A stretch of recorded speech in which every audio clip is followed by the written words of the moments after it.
Parte. Primeiro mundo está insano. 1. O que as pessoas estão sentindo? Em Deus nós confiamos. Todos os outros devem trazer dados. W. Edwards Deming 7 Questões sobre a vida nos chegam a toda hora, a cada minuto. São inúmeras. Essas perguntas nos rodeiam e até nos paralisam, pois suas respostas vêm aos milhares e sequer nos dão tempo para perceber o que estamos sentindo de verdade. O mundo está cansado.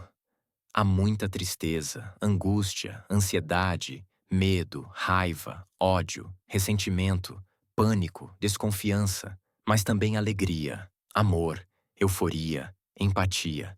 Tudo junto e misturado. É muita informação, nas telas e fora delas. Muitas vezes apenas assistimos impassíveis aos acontecimentos e sentimentos, sem nada poder fazer com relação a esse excesso. Este espaço que estamos criando aqui é seguro.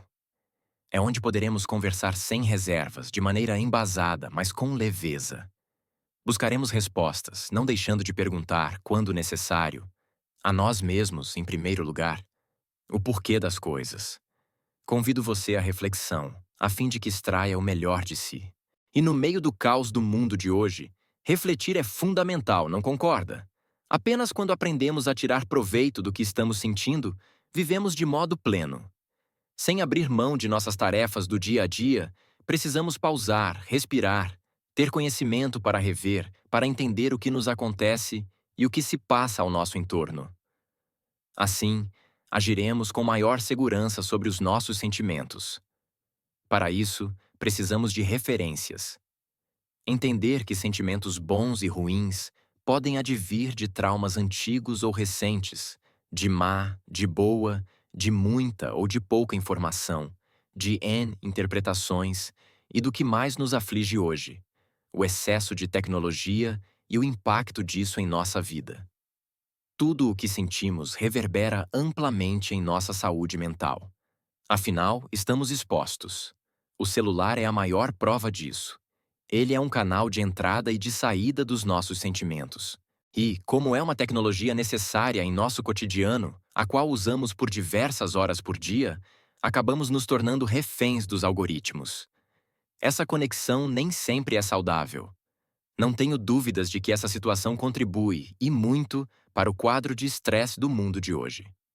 Michael Daly, da Universidade de Maynooth, na Irlanda, juntamente com Lucia Macchia, da Universidade de Londres, no Reino Unido, identificaram que aflição e estresse são tendências globais e podem estar ligados a uma piora na saúde mental dos indivíduos. Apesar da aparente obviedade contida no resultado desse estudo, é espantoso observar que, como estamos globalmente conectados, vivemos um aumento considerável da sensação de sofrimento. Estamos mais estressados, tristes e preocupados. Esses sentimentos passaram de 25% para 31% em 2021 em todo o mundo. Segundo essa mesma pesquisa, é possível que esse quadro tenha piorado após a pandemia de Covid-19, especialmente entre os mais jovens, apesar de, na última década, todas as categorias e grupos etários terem também sofrido piora. Na verdade, mesmo no período pré-pandêmico, a agravação desse cenário já ocorria em grupos de menor poder aquisitivo, em função da crise econômica global de 2008. Insegurança no trabalho, dívidas, etc. Uma multidão de deprimidos e ansiosos no Brasil como alguém que já viveu na pele a depressão e a ansiedade.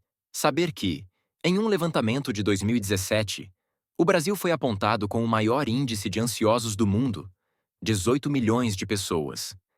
E como o terceiro maior em depressivos, 11 milhões, reforça meu propósito de escrever este livro e meu apelo para que, juntos, lutemos para mudar esse cenário. Depois da pandemia de Covid-19, esse número de ansiosos no país cresceu de 0,6% para 13,5% em 2022. É triste constatar isso. Mais desalentador ainda é sabermos que a tristeza continua sendo a doença que mais provoca o suicídio no sul do Brasil. 9. Reflexo de um país que adoece mentalmente, acumulando uma multidão de deprimidos e ansiosos e, infelizmente, de mortos. O número de óbitos também dobrou entre os que provocam lesões em si mesmos. de 7.000 para 14.000 nos últimos 20 anos, superando o de mortes em acidentes de moto ou em decorrência do vírus HIV. Uma tendência da América Latina, de acordo com a OMS, seguindo na contramão do mundo. Há diversas causas para esses números tão assustadores. A pobreza, a desigualdade, a violência, a falta de prevenção, o ambiente de trabalho, a má remuneração, a sobrecarga, a falta de equilíbrio entre a vida pessoal e a profissional. Em seguida, falaremos de alguns desses pontos em detalhes. Estamos exaustos de trabalhar. As insalubres condições de trabalho são uma realidade, tanto no campo quanto em centros urbanos, fazendo com que o debate sobre a exaustão nos postos de trabalho se torne recorrente. Profissionais de várias áreas se queixam de falta de benefícios, salários bem abaixo da inflação, trabalho completamente presencial, não identificação com a cultura da empresa, questões de gênero e idade, etc. Essas e outras queixas deram origem ao quiet quitting. Já ouviu falar? Trata-se da demissão silenciosa. Segundo a EDC Group, uma consultoria multinacional brasileira, 11,9% dos profissionais brasileiros estão adotando essa prática, que consiste na realização apenas do necessário na função, sem abrir mão do bem-estar e da vida pessoal. Mais de 300 profissionais, entre 25 e 34 anos, foram entrevistados, e um terço deles diz que assumiu ser quiet quitter. Esse comportamento, porém, tem se ampliado para além dos jovens da geração Z. Essa realidade acaba atingindo a todos. Os líderes de equipes e empresas que têm em seu quadro colaboradores que adotaram o quiet quitting acabam assumindo funções extras, independentemente da posição, incorporando uma sobrecarga maior ainda do que aqueles que a negaram. Assim, esses líderes, não tão jovens, também estão estafados e ansiosos. Meu propósito de lutar por um ambiente corporativo saudável, base dos meus valores aprendidos com meus avós e absolutamente reforçado pelo convívio com meu pai como grande líder, fez-me escrever o livro.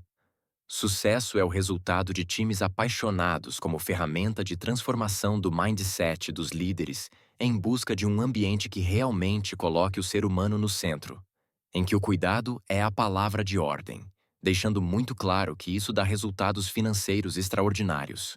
Atenção aos alertas da OMS em 2022.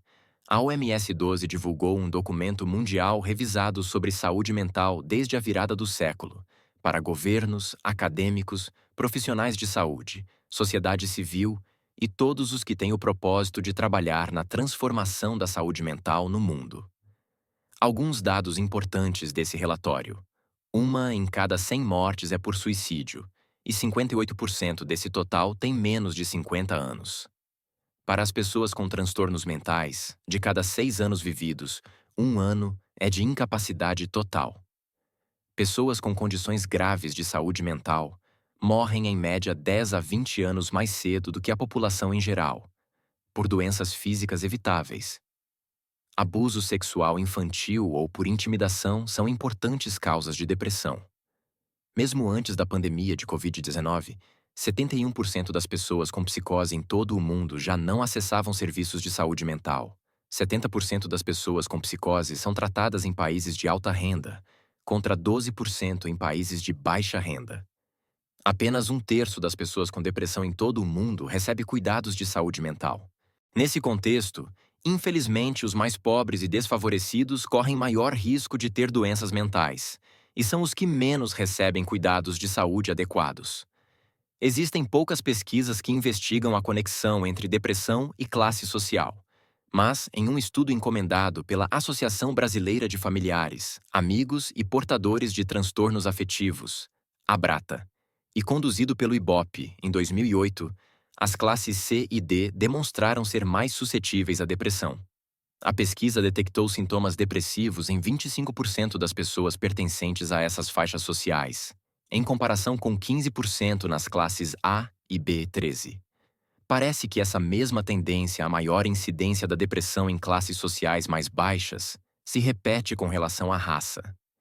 É o que confirma a tese de mestrado apresentada pela pesquisadora norte-americana Jenny Rose Smolin, na Universidade Estadual de Feira de Santana, BA, que reavaliou a relação entre raça e transtornos mentais no Brasil. Após analisar 14 pesquisas que abordam transtornos mentais, as descobertas de Smolin indicam que indivíduos não brancos têm maior predisposição a enfrentar problemas de saúde mental, como a depressão.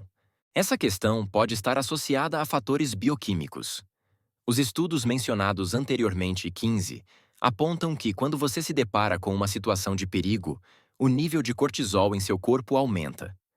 No entanto, nosso organismo está naturalmente programado para que esse aumento ocorra durante um período breve, de aproximadamente 5 a 10 minutos. Esse é o tempo necessário para que você entre em um estado de alerta e reaja ao perigo iminente. Contudo, em um contexto de preconceito e violência social, as pessoas vivenciam frequentemente e de forma contínua esse estado de alerta. Elas não têm certeza, por exemplo, se serão bem recebidas, se enfrentarão violência policial ou se estarão seguras em suas comunidades. Com o tempo, essa situação de permanente vigilância gera um esgotamento físico e mental significativo. Além disso, existem indícios de que a população negra enfrenta maiores restrições no acesso aos cuidados médicos e aos planos de saúde privados, levando a maioria a depender do sistema de saúde público. A Pesquisa Nacional de Saúde, PNS, de 2015, abrangendo tanto o setor público quanto o privado, mostrou que 74,8% dos indivíduos brancos haviam consultado um médico nos últimos 12 meses, em comparação com 69,5% dos pretos e 67,8% dos pardos. Apenas 21,6% dos pretos e 18,7% dos pardos possuíam plano de saúde, em contrapartida aos 37,9% dos brancos. Na verdade, há ainda uma carência de pesquisas sobre os fatores sociais que afetam a saúde mental das pessoas que residem em comunidades extremamente vulneráveis e carentes. Compreender os fatores sociais e econômicos relacionados à saúde mental é de suma importância, pois esses conhecimentos podem e devem ser incorporados na formulação de políticas de saúde pública mais eficazes. Esse esforço pode contribuir significativamente para a melhoria da saúde mental das populações. É preciso também assegurar uma distribuição justa e equitativa dos recursos disponíveis, assegurando um acesso igualitário aos cuidados, para garantir, sobretudo, a proteção dos direitos das pessoas que sofrem de transtornos mentais graves, independentemente de estarem em situação de vulnerabilidade social ou não. A saúde é uma só, e todos os seres humanos merecem igual consideração e cuidado. 6. Remodelar ambientes e fortalecer sistemas de saúde. Diante desse quadro, a OMS está convocando o mundo a trabalhar na remodelação dos ambientes que influenciam a saúde mental, assim como no fortalecimento dos sistemas que cuidam da saúde mental. Sobre o tema, o diretor-geral da organização, Tedros Adhanom Ghebreyesus, afirmou: os vínculos indissolúveis entre saúde mental e saúde pública, direitos humanos e desenvolvimento socioeconômico significam que a transformação de políticas e práticas em saúde mental pode trazer benefícios reais e substantivos para pessoas, comunidades e países em todos os lugares. O investimento em saúde mental é um investimento em uma vida e um futuro melhores para todos. 7. O Brasil é um dos 194 Estados-membros da OMS que assinaram o Plano de Ação Integral de Saúde Mental 2013-2030. Portanto, estamos mais do que comprometidos com as metas globais de transformação da saúde mental. Nesse sentido, nós da APSEM estamos alinhados e comprometidos com o que pensa Deborah Castell, diretora do Departamento de Saúde Mental e Uso de Substâncias da OMS, sobre o papel dos governos nessa questão. Todo o país tem ampla oportunidade de fazer progressos significativos em direção a uma melhor saúde mental para sua população. Seja formulando políticas e leis sobre saúde mental mais sólidas, ou introduzindo a saúde mental nos seguros médicos, fomentando e fortalecendo os serviços comunitários de saúde mental, ou integrando a saúde mental à atenção geral à saúde, escolas e penitenciárias. 18. Entendendo as tendências em saúde mental nas empresas.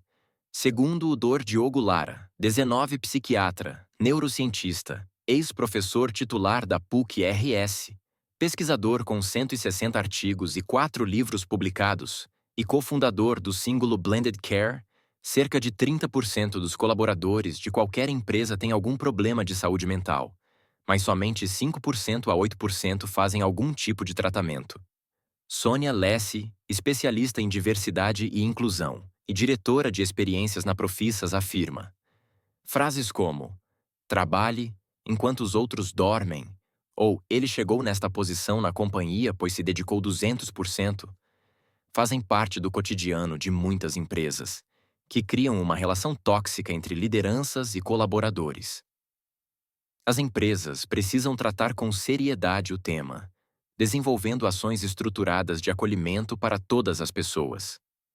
O ambiente de trabalho deve ser seguro para o desenvolvimento da carreira dos colaboradores, e não ser o causador do problema que muitos profissionais têm quando não recebem o apoio necessário para performar bem no trabalho e também em outras áreas da vida, disse a especialista.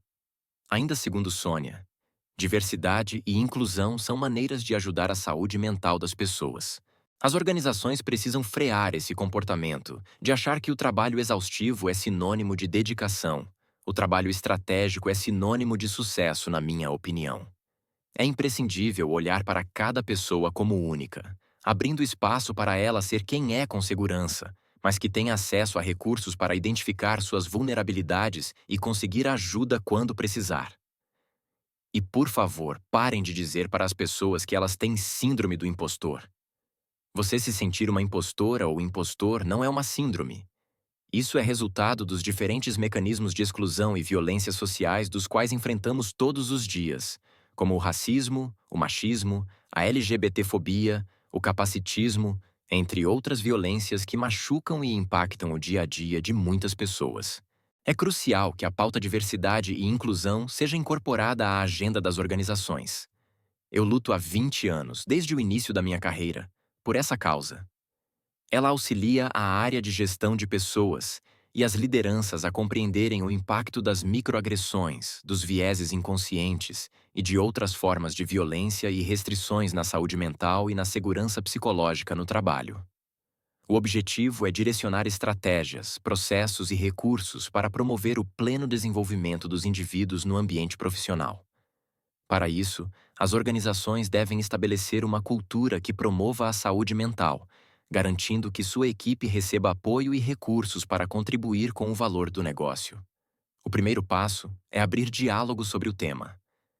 Infelizmente, saúde mental ainda é um assunto tabu em nossa sociedade.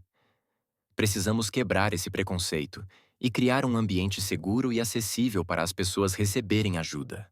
Quando um indivíduo não expressa seus sentimentos ou esconde informações sobre si mesmo por medo de julgamento, isso sempre será um obstáculo para impulsionar sua carreira.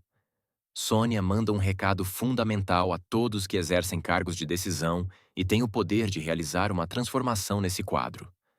Se você é uma liderança, pode estar se perguntando: por onde começar?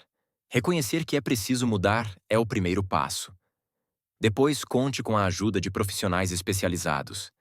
Eles serão essenciais para iniciar sua jornada no tema de saúde mental, diversidade e inclusão, trazendo à tona as principais dores do negócio e como é possível resolvê-las. Líder, invista em sua educação e mantenha-se atualizado. Este é um tema que ganhou um capítulo inteiro dedicado em meu livro. Sucesso é o resultado de times apaixonados, tamanha a sua importância. Promova a conscientização da equipe por meio de recursos educacionais, como cartilhas, palestras e pesquisas, com o objetivo de apoiar, informar e compreender a realidade das pessoas. Inclua o bem-estar mental e emocional nos programas de saúde da empresa. Considere a possibilidade de implementar flexibilidade na jornada de trabalho. Eu sou adepta dessa ideia e afirmo que na Apsen deu muito certo. E eu pessoalmente sou muito mais feliz com a possibilidade de trabalhar de onde eu quiser. Reorganize os fluxos, avalie se a comunicação na empresa é assertiva e inclusiva, e, se necessário, implemente canais que ofereçam suporte e acolhimento confidenciais. Na Apsen, temos um canal de denúncia totalmente isento, um comitê de compliance para analisar, deliberar e criar plano de ação sobre as denúncias. Um canal de acolhimento que funciona 24 horas por dia para que os colaboradores possam tirar dúvidas sobre finanças, questões jurídicas, psicológicas ou sociais com profissionais qualificados. Esse canal, além de ser isento, não permite acesso a nenhuma informação além da quantidade de horas utilizadas, para que o colaborador possa usá-lo com segurança psicológica e sem preocupação com julgamentos ou vazamento de informação. É importante lembrar: a vida pessoal dos colaboradores não diz respeito a terceiros. Tenha cuidado ao criar espaços ou momentos que forcem as pessoas a compartilharem seus problemas e dificuldades. Essa demanda deve ser tratada por profissionais qualificados, em um ambiente seguro e confidencial. Os exemplos mencionados são apenas algumas possibilidades. Existem, no entanto, inúmeros caminhos para uma empresa que deseja cuidar da saúde mental do seu time. O importante é que o interesse seja genuíno e que empresas, líderes e todos os envolvidos compreendam que tratar de saúde mental é responsabilidade de todos. No próximo capítulo, vamos nos aprofundar em como as mudanças no mundo têm afetado as pessoas, ampliando a visão sobre como a felicidade e a infelicidade aparecem em nossa vida pessoal e profissional. Vamos nos concentrar no presente, pois, sendo melhores no aqui e agora, o futuro nos reservará muitos bons motivos para celebrar a vida com alegria e saúde. Sigamos.